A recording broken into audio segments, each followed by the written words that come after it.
अस्सलामु अलैकुम वरहमतुल्लाह। सामीन इकराम, सभी को मालूम है आज बाद नमाज मगरिब शब बारात लग जाएगी, तो मैं उसी के हवाले से इस वीडियो में बड़ी अहम बातें आपसे करूंगा। वीडियो को आखिर तक देखें, स्किप ना करें, और चैनल अगर अब तक आपने सब्सक्राइब नहीं किया है तो ज़रूर सब्सक्राइब कर लें और बेल आइकन को भी दबा लें ताकि वीडियो की नोटिफिकेशन सबसे पहले आपको मिले, क्योंकि इस तरह की दीनी मालूमात से मुताल्लिक छोटी छोटी वीडियोस हम इस चैनल पर अपलोड करते रहते हैं। तो सामीन इकराम, शब बारात के हवाले से आका इरशाद फरमाते हैं कि दो रातें ऐसी हैं जो अल्लाह तबारक व तआला ने किसी भी नबी की उम्मत को अता नहीं फरमाई, बस मेरी उम्मत को अता फरमाई है। उनमें से एक शब बारात है और एक लैलतुल क़द्र है जो कि रमज़ान में आती है, और शब बारात जो कि आज बाद मगरिब लग जाएगी। तो फरमाते हैं मेरे आका नबी पाक सल्लल्लाहु अलैहि वसल्लम, इस रात में अल्लाह तबारक व तआला की रहमत की तजल्लियाँ आ जाती हैं आसमान अव्वल पर, यानी पहले आसमान पर, और आकर के पुकारती हैं, है कोई अल्लाह का बंदा जो अल्लाह तबारक व तआला से गुनाहों की माफ़ी चाहे तो हम उसके गुनाहों को मुआफ़ करें। है कोई अल्लाह का बंदा जो अल्लाह की बारगाह में गुनाहों से सच्ची तौबा करे और हम उसको ऐसा कर दें कि अत्ताइबु मिनज़ ज़ंबी कमल्ला ज़ंबला, कि गुनाहों से तौबा करने वाला ऐसा हो जाता है जैसे कि उसने गुनाह किया ही ना हो। और है कोई ऐसा बंदा जो कि जहन्नम से आज़ादी मांगे और जन्नत का परवाना मांगे तो हम उसको जहन्नम से आज़ादी भी दे देंगे और जन्नत का परवाना दे देंगे। लेकिन ये कब होगा? जबकि हम इस रात में इबादत करेंगे। ये रात वो है, इसके हवाले से उलमा बयान फरमाते हैं इसी रात में इंसान का पूरे साल का बायोडेटा लिखा जाता है, यानी पूरे साल के अंदर 12 महीने के अंदर क्या क्या होना है इस इंसान के साथ हर किसी का लिखा जाता है। तो अगर किसी को औलाद मिलना होती है तो औलाद लिखी जाती है, नहीं मिलना होती है तो वो लिखा जाता है, किसी का एक्सीडेंट होना होता है तो वो लिखा जाता है, किसी को बीमारी मिलनी होती है तो वो लिखा जाता है, और किसको कितना पैसा मिलना है वो लिखा जाता है, किसको रोज़गार मिलना है, किसको नहीं मिलना है, किसको जॉब मिलनी है, किसको नहीं मिलनी है।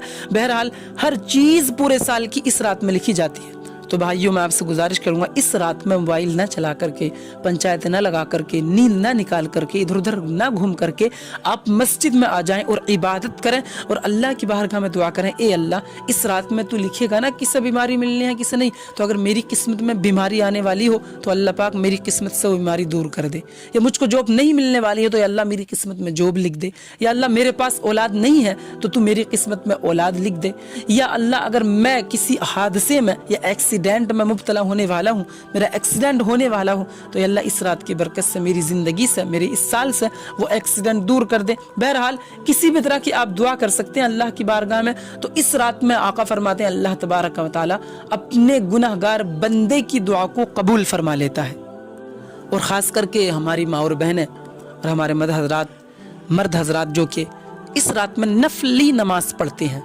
तो मैं उनको बताऊं, अगर नफली नमाज आप पढ़ रहे हो तभी आपको पढ़ने की इजाज़त है, जबकि आपके ज़िम्मे क़ज़ा नमाज ना हो। अगर आपने नमाज़ें छोड़ रखी हैं तो फिर आपको नफली नमाज पढ़ने की इजाज़त नहीं। आपको चाहिए कि आप फिर क़ज़ा नमाज पढ़ें, उसी में अल्लाह पाक आपको नफली नमाज का भी सवाब अता फरमाएगा। और अपने अजीज़ों की कब्रों पर ज़रूर जाएं, यानी अपने महल्ले के, बस्ती के, गांव के कब्रिस्तान में भी ज़रूर जाएं, वहां जा कर के दुआ करें, तो अल्लाह तबारक व तआला आपकी दुआ की बरकत से आपके अजीज़ों की कब्र पर अगर अजाब भी हो रहा होगा तो कब्रिस्तान जाने की बरकत से, दुआ करने की बरकत से, इसाले सवाब करने की बरकत से अल्लाह पाक उनके अजाब को दूर फरमाएगा। अब क़ज़ा नमाज आपको कैसे पढ़ना है वो आप देखें, मैं आपको बताता हूँ। सबसे पहले आप 2 फ़र्ज़ पढ़ें फजर के क़ज़ा, फिर उसके बाद आप 4 रकात ज़ुहर के क़ज़ा फ़र्ज़ पढ़ें, फिर 4 रकात असर के क़ज़ा पढ़ें, फिर आप मगरिब के 3 रकात क़ज़ा फ़र्ज़ पढ़ें, फिर आप इशा के 3 रकात वितर पढ़ें क़ज़ा। लेकिन पहले फ़र्ज़ पढ़ने हैं इशा के आपको 4, फिर 4 फ़र्ज़ इशा के पढ़ने के बाद आपको वितर भी पढ़ने हैं, क्योंकि ये वाजिब है, इनका पढ़ना ज़रूरी है। तो इस तरह से एक एक दिन की तरतीब के साथ आप क़ज़ा नमाज पढ़ सकते हैं, और आप पढ़ेंगे तो इंशाअल्लाह उसका फ़ायदा मिलेगा।